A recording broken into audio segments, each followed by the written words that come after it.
अस्सलाम वालेकुम। आज मैं लेकर आई हूँ आपके लिए एक और बेहतरीन सा आइडिया, वो भी इन छोटे-छोटे पीसेस को जिन्हें हम बिल्कुल फेंक देते हैं, हमारे काम में नहीं आते।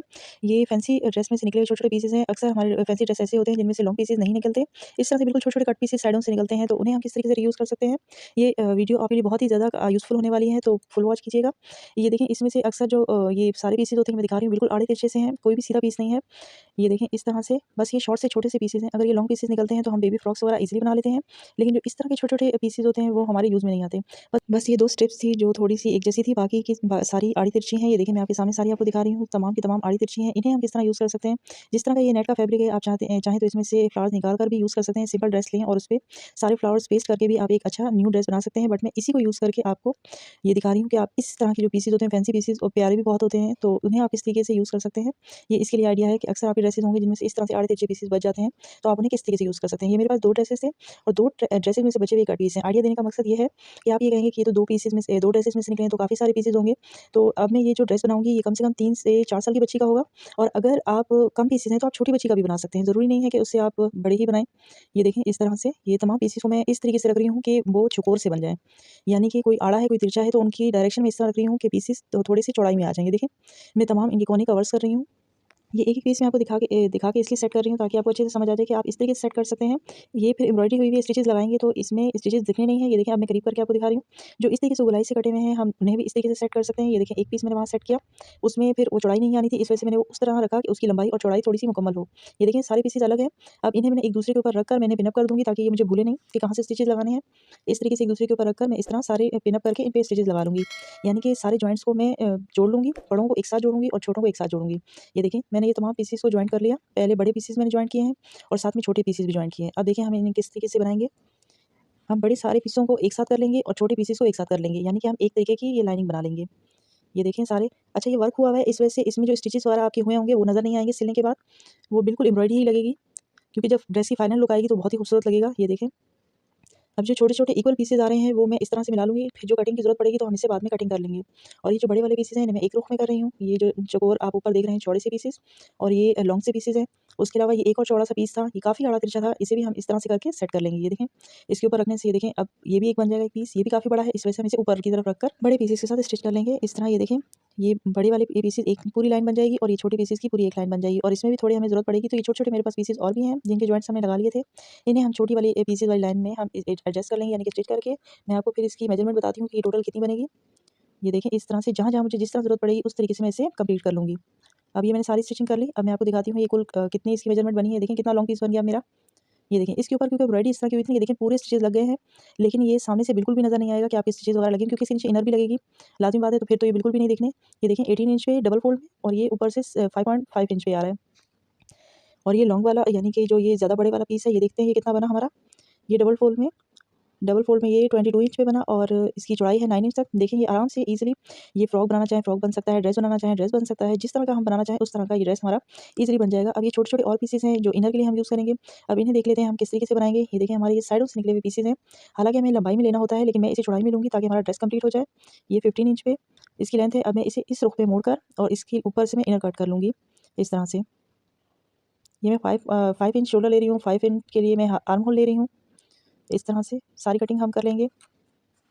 उसके अलावा जितनी इसमें चौड़ाई बन रही है वो बन ही 8 इंच रही है, मैं 8 इंच पे रखूँगी, मुझे चाहिए 7 इंच, लेकिन 8 इंच पे मैं इसे कट कर लूँगी, यानी कि कपड़ा जितना था उतना ही। और उसके बाद फिटिंग में मैं 6.5 इंच पे इसकी फिटिंग करूँगी। इस तरह से ये सारा कटिंग कर लिया मैंने। ये मेरे पास 2 ड्रेस थे, 2 ड्रेसेस की कटिंग है ये मेरे पास, तो एक की हमने ऊपर से अपर पार्ट बना लिया, अब ये हम बॉटम के लिए यूज़ करेंगे। अच्छा, अगर आपके पास मैचिंग का कोई कपड़ा हो आप वो भी यूज़ कर सकते हैं। मेरे पास मैचिंग का कपड़ा भी था, मैं उससे ईज़िली बना सकती थी, बट मैं वीडियो बनाने का मकसद सिर्फ़ आपकी हेल्प करना है कि अक्सर आपके पास कपड़ा मैचिंग का ना हो तो आप किस तरीके से ऐसे ही ड्रेस को क्रिएट कर सकते हैं, या अपने साथ अगर मैचिंग आपको अपने बेबी का ड्रेस बनाना है तो आप किस तरह बना सकते हैं। ये देखें ये नेक की कटिंग की जो पीसेज़ हैं उनको मैं अब इस तरीके से ले रही हूँ कि ये जो नीचे का पार्ट है यानी कि बॉटम का, उसके लिए कपड़ा काफ़ी कम पड़ रहा है, तो इस वजह से मैं इसके लिए इस तरह से पीसेज़ कट करूँगी कि वो चौड़ाई में उसके बराबर में आए। ये देखें, और उसके हिसाब से मैं फिर उसकी कटिंग कर रही हूँ। ये देखिए काफ़ी चौड़े-चौड़े पीसेज़ हैं, जब ये स्टिच हो जाएँगे तो ये काफ़ी सारा फिर कपड़ा बन जाएगा। नीचे इसके इनर के लिए काफ़ी सारा हो जाएगा अब ये पीसेज़ जब जॉइंट होंगे तो। ये देखें इस तरह से हमने ये तमाम छोटे-छोटे पीसेस हमने कर लिए। देखिए दोनों साइडों से रखे तो ये कितना बड़ा लग रहा था। उसके अलावा हम एक राउंड सा पीस लेकर ये इस तरह से इसे हम स्लीव्स के तौर पे कट कर लेंगे, यानी कि फ्रिल्स के तौर पे। अब देखिए इन छोटे-छोटे पीसेस से हमने पूरा ड्रेस क्रिएट कर लिया, यानी कटिंग कर ली। अब मुझे इसका फ्रॉक बनाना चाहिए या ड्रेस बनाना चाहिए, आप मुझे कमेंट बनाएँगे। जो मैंने पिछली वीडियो में आपको दिखाई थी कि बिल्कुल छोटी-छोटी जो कतरनी होती हैं उन्हें भी हम रीयूज़ कर सकते हैं। इस तरीके से देखिए हमने पहले आपको पूरा पैटर्न बनाना सिखाया था। अब उसी से मैं आपको एक फ्रॉक क्रिएट करके बताऊँगी। इसमें ये 2 सीधी-सीधी पट्टियाँ जो हमारी निकली थी इन्हें हम इस तरीके से यूज़ करेंगे। मैं अपर बॉडी में इन्हें यूज़ कर रही हूँ इस तरह से।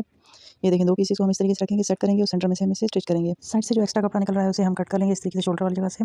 इस तरह ये देखिए हम सारा ये कट करेंगे फर्स्ट वाली लेयर को। अब ये सेकंड वाली मैं इस तरह रख रही हूँ। इसे हम इस जॉइंट को हम स्टिच कर लेंगे। ये देखिए मैंने इसे जोड़ लिया। अब इसे हम इस पे रखकर इस वाले एक्स्ट्रा पीस को हम कट कर लेंगे, क्योंकि ऊपर हम नेक में नेक बनाएंगे, यानी कि जो हमारा नेक डिज़ाइन होगा वो पूरा नेट पे होगा। एक्स्ट्रा पीस को कट कर देंगे और नेक को बीच में से स्टिच कर लेंगे इस तरीके से, और ऊपर से हम इस नेक को स्टिच करेंगे। देखिए मैंने सिलाई लगा ली। अब इस तरीके से नेट को हम इस तरह रखेंगे कि ये गुम सिलाई से आएगा। ये वाला इसका जॉइंट भी अंदर की तरफ आ जाएगा और ये सारा का सारा इधर इस तरफ लग जाएगा। ये देखें इस जॉइंट के ऊपर हम लगा लेंगे और पीछे से हमें ये नज़र नहीं आएगा इस तरह से। अब शोल्डर वाली साइड से जो पीसेस हैं उन्हें हम कट कर लेंगे, यानी कि एक्स्ट्रा पीसेस को ये इस तरह से। अब इसके बाद हम नेक की कटिंग करेंगे। इस तरह से ऊपर नेट वाली साइड जो आ रही है सारी हमारी शोल्डर्स पे 2 इंच पे मैं मार्क कर रही हूँ, विड्थ इसकी ले रही हूँ और 3 इंच डेप्थ ले रही हूँ इसकी मैं, और इस तरह गुलाई में लेते हुए हम इसे कटिंग कर लेंगे। ये इस तरह से मैंने कटिंग कर ली। अब बैक साइड पे पहले हम पैटर्न ड्रॉ करेंगे जो बना रही हूँ मैं। इसके लिए एक्स्ट्रा फैब्रिक हमें ज़रूरत है। ये 2 पीसेस हैं, इनको मैं जॉइन करके और फिर बनाऊँगी। ये देखिए मैं इस पे स्टिच लगा के अब इसमें हम पैटर्न ड्रॉ करेंगे। आप किसी तरह का भी ड्रॉ कर सकते हैं, सर्कल बनाना चाहें या फिर ट्रायंगल बनाना चाहें, जैसे बनाना चाहें। मैं इस पे हार्ट शेप दे रही हूँ थोड़ा-सा, इस तरह से। शेप बनाने के बाद आप कटिंग कर लें इस तरह से, और इसे हम बैक साइड पे रखकर स्टिच करेंगे। ये देखें ये कुछ इस तरीके से लग रहा है। इस डिज़ाइन को बनाने के बाद हम पीछे से नेक बनाएंगे, यानी कि नेक का गला बनाएंगे। ये सारा हमें स्टिच करना है। पहले हमने पिन्स लगानी है, उसके बाद स्टिच करना है ताकि कपड़ा आगे पीछे ना हो। ये मैंने स्टिच कर लिया पिन लगाने के बाद। अब एक्स्ट्रा फैब्रिक को हम कट करेंगे और पहले मैं सेंटर से कट करके इसे पूरा मोड़ लूँगी और पीछे से भी इसे बैलेंस बराबर करके इसे मैं कट कर लूँगी। ये देखें एक्स्ट्रा फैब्रिक कट करने के बाद बीच में से बारीक-बारीक छोटे-छोटे कट लगाएँ और फिर उसके बाद मोड़ दें। ये मैंने एक्स्ट्रा फैब्रिक भी इसका कट कर लिया। अब इसे आप चाहें तो इस्त्री की मदद से बिठा दें, मैं डायरेक्ट इसे स्टिच करूँगी, और आप चाहें तो इस पे मशीन की सिलाई भी लगा सकते हैं, पर मैं इस पे तुरपाई यानी कि हाथ की सिलाई करूँगी। ये इस तरह से ये मैंने सारी स्टिचिंग कर ली है। अगर आप इसे प्रेस करेंगे तो फिर इसकी ये जो सिलवटें आपको थोड़ी बहुत नज़र आ रही हैं ये भी हट जाएँगी, लेकिन ये मैं लास्ट में करूँगी। पहले मैं इसको कंप्लीट कर लूँ। अब ये हम शोल्डर्स वगैरह रखेंगे, अटैच करेंगे और उसके बाद हल्का सा नेक कट करेंगे। ये मैंने तिरछी पट्टियाँ कट कर ली हैं, और इस तरीके से हमने ये जो हार्ट शेप बनाई थी इसे भी सेंटर से कट कर लिया ताकि नेक गुजरने में आसानी हो। ये इस तरीके से मैंने 1.5 इंच से ब्लैक डोरी ली है, इसे भी मैं साथ में स्टिच कर लूँगी ताकि मैं बटन लगा सकूँ। इस तरह से ये डोरी हमें लगानी है। ये देखें पहले मैंने डोरी रखी और उसके ऊपर पाइपिंग रख के स्टिच की और इसे घुमाया तो देखिए इस तरीके से डोरी निकल आएगी। ये देखें स्टिच करने के बाद हमारी डोरी इस तरीके से निकल आई। इसके बाद मैंने बटन भी साथ ही लगा लिया। ये गोल्डन कलर का बटन लगाया है मैंने। ये देखें इस तरीके से इसकी लुक आ रही है। इसके बाद हम अब स्लीव्स बनाएंगे। ये छोटी-छोटी पट्टियाँ मेरे पास लंबी लंबाई में पड़ी हुई हैं, इन्हें हम स्लीव्स पे अटैच करेंगे। ये स्लीव पे मैंने उल्टी करके स्टिच की और इसके ऊपर इसे मोड़कर स्टिच लगा लेंगे इस तरह से। ये देखें इस तरह से ऊपर की तरफ से कपड़ा रखकर मैंने इसे मोड़कर फिर स्टिच दोबारा से लगा दिया। अब इसे स्लीव्स को हम अटैच कर लेंगे। आप चाहें तो बिल्कुल सेंटर में इसे फ्रिल के तौर पे भी अटैच कर सकते हैं, और चाहें तो पूरी स्लीव्स की तरह भी लगा सकते हैं। मैं इसे पूरी स्लीव्स की तरह लगाऊंगी इस तरह से। ये देखें स्लीव्स मैंने अटैच कर ली। अब फिटिंग की सिलाई हमें लगानी है। आप अपने हिसाब से जिस तरह आपको फिटिंग करनी हो, जितनी रखनी हो उस तरह से फिटिंग कर लें। अब मैं इसके इनर्स के जॉइंट्स लगाऊंगी जो नीचे के लिए मैंने पैटर्न कट करके रखे हुए थे छोटे-छोटे, वो सारे मैं इसके साथ अटैच कर दूँगी। ये देखिए मैंने सारे जॉइंट्स लगा दिए इसके। इसकी लंबाई और चौड़ाई को मैं दुरुस्त कर लूँगी, जो भी मुझे कटिंग करनी होगी उसे मैं सही कर लूँगी, और उसके बाद ये नेट के वो पीसेस हैं जिन्हें हमने जॉइंट करके बनाया था, और इनकी मैंने 2 लाइन्स बनाई थी, एक थोड़ी चौड़ाई में ज़्यादा थी और एक थोड़ी लंबाई में थी। उन दोनों को मैं सारों को एक साथ जॉइंट कर लूँगी। इस तरह से सेंटर के स्टिचेस लगा लूँगी। ये स्टिच मैंने लगा लिया इसका, और जो भी एक्स्ट्रा आड़ा तिरछा होगा उसे मैं कट कर लूँगी। देखिए कितना सारा बड़ा कपड़ा बन गया इसका। अब ये पूरा हमारा बॉटम का साइड बन जाएगा। ये इस पे मैं इनर लगाकर फिर इसे अटैच करूँगी। ये पहले मैं इनर और इसको एक साथ जॉइंट कर लूँ, और उसके अलावा जो एक्स्ट्रा जितनी भी पीसेस थे मैंने उनकी ये इस तरह से फ्रिल बना ली, और इस फ्रिल को मैं इनर के साथ अटैच करूँगी, और इनर के साथ इसलिए अटैच करूँगी ताकि वॉल्यूम अच्छा आए। ये एक टिप है कि अगर आप चाहें तो आपके पास कैन-कैन ना हो तो आप इस तरीके से भी फ्रॉक को अच्छी लुक दे सकती हैं, यानी कि इसकी वजह से फ्लेयर काफ़ी ज़्यादा अच्छा हो जाता है। अब हम अपर पार्ट के साथ इसे फ्रिल के तौर पे यानी कि चुन्नट डालते हुए अटैच कर लेंगे। ये मैंने स्टिच कर लिया और सेंटर में एक 1.5 इंच की पट्टी भी अटैच कर दी है ताकि हम इस तरीके से इसमें फिटिंग के लिए रिबन लगा सकें। आप इसी तरह का भी रिबन यूज़ कर सकते हैं। मैंने ये डार्क गोल्डन वाला इसलिए यूज़ किया ताकि इसका कलर थोड़ा ब्रेक हो सके, वो सारा एक जैसा था इस वजह से। और मैंने ये साथ में अटैच नहीं किया, आप चाहें तो साथ भी अटैच कर सकते हैं। मैंने सेंटर में इसलिए रखी क्योंकि ये पट्टी आप कई फ्रॉक्स में फिर यूज़ कर सकते हैं। ये बैक साइड है, देखिए इस तरीके से लगेगी। अब ये रिबन इस फ्रॉक में भी यूज़ हो गया, और इसके अलावा मैं जिस फ्रॉक में चाहूँ यूज़ कर सकती हूँ, क्योंकि मैंने इसके साथ अटैच नहीं किया और ये फिटिंग में भी बहुत अच्छा लगता है इस तरह से। अभी ओवरऑल लुक है इस तरीके से फ्रॉक की। आप देखें ये सारे के सारे हमारे छोटे-छोटे पीसेस से बना हुआ एक फ्रॉक है, और ये कहीं से भी इस तरह नहीं लग रहा कि ये हमने कोई कतरनों से फ्रॉक बनाया है इस तरीके से। ये देखें।